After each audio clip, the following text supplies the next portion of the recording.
बिस्मिल्लाहिर्रहमानिर्रहीम, अस्सलाम वालेकुम। मैं सैयद इमरान शफ़क़त आपकी खिदमत में हाज़िर हूँ। ख़बर तो मैंने आपको ये देनी थी कि 18 मार्च को जब इमरान खान साहब इस्लामाबाद आए थे तो उनको अंदर से कौन लोग जो थे वो मालूमात दे रहे थे, और ये रैकेट है सर, रैकेट ही कहते हैं, हाँ रैकेट जो है ये कितना वसी है, कितना गहरा है सर। ये मैंने ये आपको बातें बतानी थी, लेकिन मेरा काम आसान कर दिया है इमदाद सुमरो साहब ने। वो अभी आए हैं, उन्होंने मैंने कहा ओए तेन पता क्यों है, मैं की कहना बिलावल जड़ा है ना उन्हें तो तबाही फेरती, मैं की कीता। उन्होंने कहा कि वज़ीर आज़म, उन्होंने वो खिताब किया है पार्लियामान के अंदर, उन्होंने कहा कि जी कि ये फ़िरौन बने बैठे हैं, और उन्होंने कहा कि वज़ीर आज़म साहब आपको बहुत देर कर दी, हमने ये काम पहले करने चाहिए थे, इनको डेमोक्रेसी रास ही नहीं, जो इदारों के अंदर फ़िरौन बने बैठे हैं। उनका इशारा जजों की तरफ भी था, मेरा ख्याल है उन्होंने क्या है ना, जजों ने भी नाम लिया, जजों को भी नाम लिया, उन्होंने कहा ना 10 मत देनी है सी। अच्छा फिर दूसरा, मैं एक्साइटेड इसलिए हो रहा हूँ कि वो जो मेरे पास इन्फॉर्मेशन है वो बिलावल साहब जो है वो उसकी तस्दीक कर रहे हैं एक तरह से। उन्होंने कहा वो जजों तक नहीं रहे, उन्होंने कहा ये फ़ौज के अंदर भी हैं एक तरह से। उन्होंने कहा सुमरो साहब फौजदार भी ना लिया ना उन्होंने एक तरह से, हाँ फौज इस्टेब्लिशमेंट का कहा, ब्यूरोक्रेसी का कहा। मैंने ब्यूरोक्रेसी की आपको इतला देनी थी, हैं जी। वो जो थे ना जी 18 मार्च को जब इमरान खान साहब आ रहे थे तो यहाँ पर 26 नंबर चुंगी है मोटरवे के ऊपर, अगर आप आए ना तो जब आप इस्लामाबाद के अंदर अंडर पास यूँ जाने लगते हैं, ऊपर से जीटी रोड गुजर रही है, जो पेशावर को रास्ता जाता है उसको कहते हैं 26 नंबर चुंगी। अब कॉन्टीजेंस प्लान जो होता है, यही कहते हैं ना, कॉन्टीजेंस प्लान ही कहते हैं ना, कॉन्टीजेंट प्लान जो होता है वो सर जब बना तो वो एक एसपी साहब थे इस्लामाबाद के, उनकी ड्यूटी लगी 26 नंबर चुंगी के ऊपर। 26 नंबर चुंगी के ऊपर ड्यूटी लगी और उनके लिए आर्डर था कि अगर कोई बहुत ज़्यादा वायलेंट किस्म का रेला आ रहा हो इमरान खान साहब के साथ, वैसे मेरी इतला के मुताबिक और जो असेस किया गया है हमारे इदारों की तरफ से, वो 2,500-3 हज़ार कोई कश्मीरी और पठान, हमारे पख्तून भाई, कश्मीरी भी हमारे भाई हैं, पख्तून भी हमारे भाई हैं, वो इमरान खान साहब के हर वेले साथ होते हैं, और वो वही काफ़िला लेके चल रहे होते हैं, वही मोमेंटम बना रहे होते हैं, वही गाड़ियों को आग लगा रहे होते हैं, वही जनाब तोड़पन कर रहे होते हैं। और ये इस फ़कीर ने बड़ा अरसा पहले आपको इतला दी थी कि इधर लाहौर में एक बंदे को पकड़ा गया और उनसे पूछा कि भाई ये आपकी क्या क्या करते हैं आप? उन्होंने कहा जी कि आई एम ट्रेंड फॉर सड़क ब्लॉक एंड तोड़पन, गड्डी नू अग लाओ। तो उन्होंने कहा ये ट्रेंड आपको किसने किया था? कि उन्होंने फैज़ साहब ने करवाया था। ये मैं इतला की बुनियाद के ऊपर आपको बता रहा हूँ। अच्छा बहरहाल, तो वो जो एसपी साहब थे उनकी ड्यूटी ये लगी कि आपने हुज़ूर आला ये करना है कि रैली को ज़रा थिन करना है। वो ये पुलिस वाले के, पुलिस का काम यही होता है कि जब इस तरह के मामलात हों तो उनके साथ निपटा जाए। ये निपटने का एक तरीका है, ये टेक्निकल मैं टर्मिनोलॉजी आपको बता रहा हूँ। थिन करना है ये नहीं कि छांटी करना है, रैली को ज़रा थोड़ा सा उसका लोड कम करना है। तो इमरान खान से उन्होंने कहा जी वेरी गुड सर, बिल्कुल हो जाएगा मेरी ड्यूटी, मैं जनाब दिलो जान से अपनी ड्यूटी, अपना फ़र्ज़ ईमानदार अफसर, ब्ला ब्ला ब्ला ब्ला ब्ला। उन्होंने कहा ओके वेरी गुड, ठीक है। हुआ ये कि पाइन 26 नंबर चुंगी तो जनाब पहले ही उन्होंने ना 1 वे लेनी शुरू कर दी थी। जो खबरें जो आई थी ना कि वो 1 वे क्रॉस करते हुए आ रहे हैं। क्यों? एसपी साहब ने, खान साहब ने फ़ोन करके दाता जी खान साहब थे, हमने आपको ना जो वो थिन करनी है आपकी रैली, तो आप जो है ना नीवे होके कोई और रूट लें। ये सजेस्ट किया था उस एसपी की तरफ से खान साहब को। एसपी कौन? रियासत पाकिस्तान का मुलाजिम। यानी कल को फिर किसी की लॉयल्टी जो है वो तालिबान के साथ हो सकती है, किसी एसपी की, किसी डीआईजी की, किसी बड़े फौजी अफसर की, वो पाकिस्तान को फ्राई करवा देगा कि नहीं मेरी तो, मैं तो जनाब वो हूँ अपना, मेरी तो पार्टी टीएलपी है, मेरी तो पार्टी जो है वो नून लीग है, मेरी पार्टी जो है वो फलां है। सर ये फिर इस तरह तो फिर काम ख़राब होगा। बहरहाल वो एसपी साहब ने जनाब उनको वो खान साहब को मशवरा दिया, रूट बताया, उससे पढ़े, और वो बचते बचाते पुलिस से वो जनाब सारा बंदा लेके पहुंच गए किथे? Judicial complex. अब जुडिशल कॉम्प्लेक्स में पहुंचने से पहले उसी एक एसपी, उसी चले मैं एक अफसर ने उन्हें फ़ोन किया, खान साहब अंदर नहीं आना। उन्होंने कहा क्यों? उन्होंने कहा राती साढ़े को कुछ वर्दियाँ मंगवाइयां सी, एजेंसियां वाले वर्दियाँ पा के तो तुहानू गिरफ्तार करेंगे। ये खान साहब को वो इस इंफॉर्मेशन को उन्होंने फिर कह दिया, मेरे कातिल नामालूम लोग थे वहाँ पर, वो मुझे कत्ल करने आए थे। और जब उनके लोगों ने, ये भी मैंने आपके साथ इंफॉर्मेशन पहले शेयर की थी कि उनके लोगों ने कहा कि वो कौन लोग थे, डटियर ही आप आया थे, ये खान साहब ने वहाँ पर सौदा बेचा। 3 से 6 वो कहते हैं कि जी कि वो वर्दियाँ थी, क्योंकि वो कहते हैं कि जो एजेंसियों के लोग होते हैं वो तो यूं करके पकड़े जाते हैं, एजेंसीदा आदमी है। तो उन्होंने कहा था कि हमें ज़रा, अच्छा ये भी वैसे क्या शहजादे ने तुसी वर्दियाँ लैनियां एडी नंबर 1 एजेंसियां पाकिस्तान दियां ते अपना बंदोबस्त आप कर लो।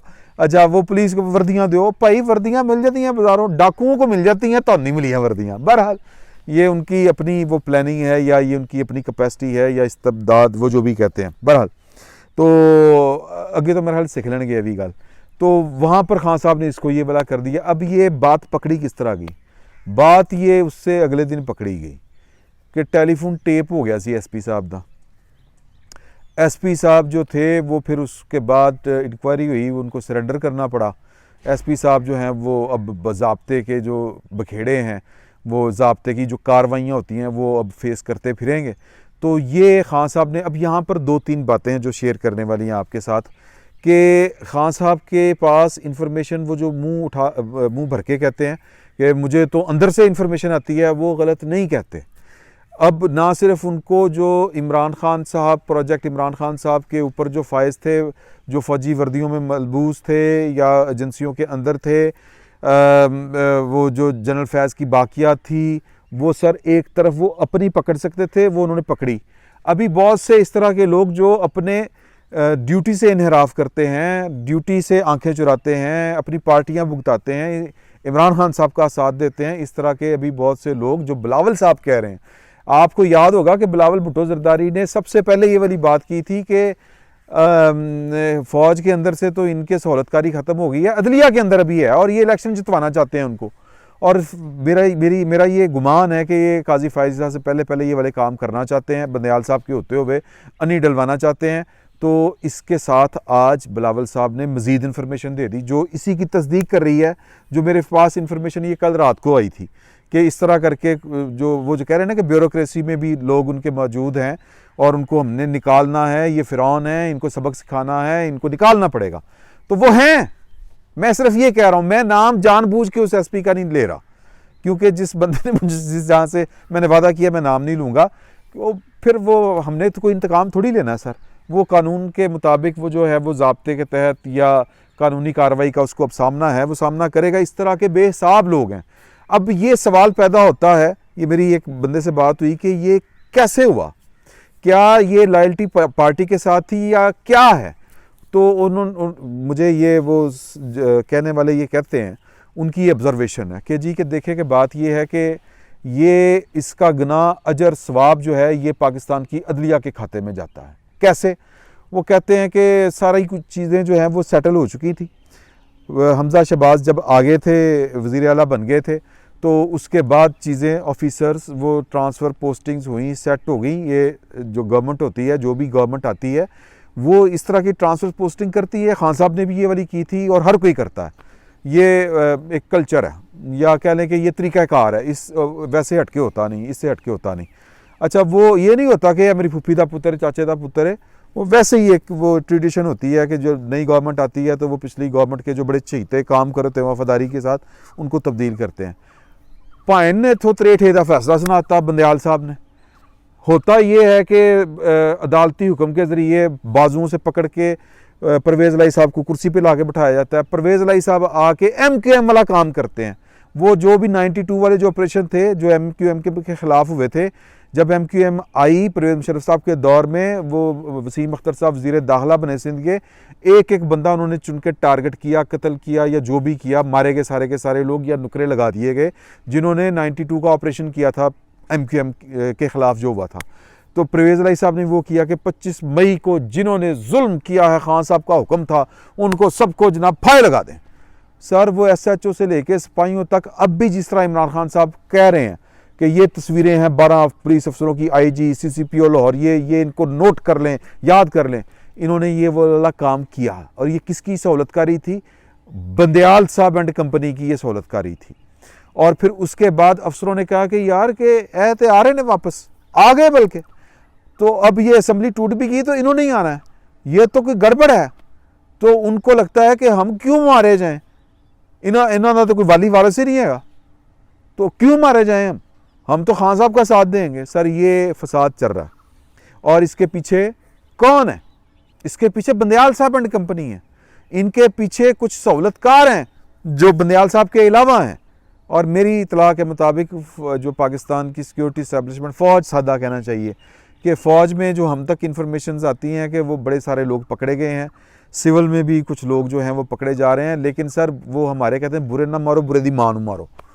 ये हमारी अदलिया जो है इसमें कुछ करैक्टर इस तरह के हैं जो बुरे की माँ बने हुए हैं।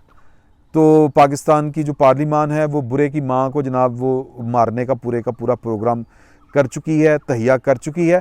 अच्छा, इसका फ़ायदा ही होना है। ये कल को इमरान खान साहब आएंगे ना इक़्तिदार में, कुछ ज़रूरी नहीं है कि वो नहीं आएंगे इक़्तिदार में। सर लोगों यहाँ पर बड़े बड़े लोगों ने फ़ैसले किए थे, नवाज शरीफ नहीं होगा, जरदारी नहीं होगा, बेनज़ीर नहीं होगी, उनका फ्यूचर ख़त्म हो गया पाकिस्तान से। सर वो आ गए।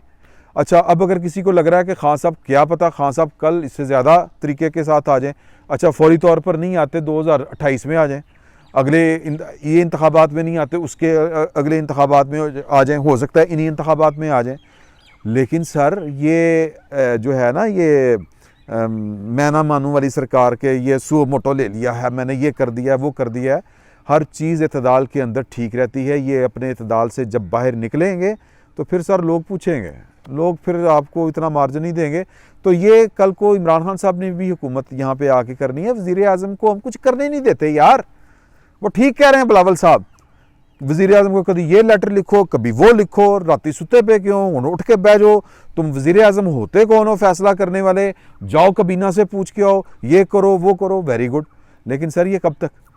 तो इमरान खान साहब जो हैं वो पाकिस्तान में हमेशा हुआ यही है कि कोई ना कोई पॉलिटिकल पार्टी इन पावर पॉलिटिक्स के जो प्लेयर हैं, अदलिया और जर्नैल, जजों और जर्नैलों के साथ मिलके खेलते हैं। तो बेहतर है कि पार्लिमान ही हुकूमत करे, पार्लिमान के आगे वज़ीर आज़म जवाब दे हो। जो ओरिजिनल आइडिया है डेमोक्रेसी का, पार्लिमानी डेमोक्रेसी, वो यही है कि वज़ीर आज़म और पार्लिमान के दरमियान बैलेंस ऑफ पावर हो। वज़ीर आज़म जवाबदेह होता है पार्लिमान को, पार्लिमानी कमेटियों को। वो जर्नैलों जजों को जवाबदेह नहीं होता, वो उसके मुतसब नहीं हो सकते।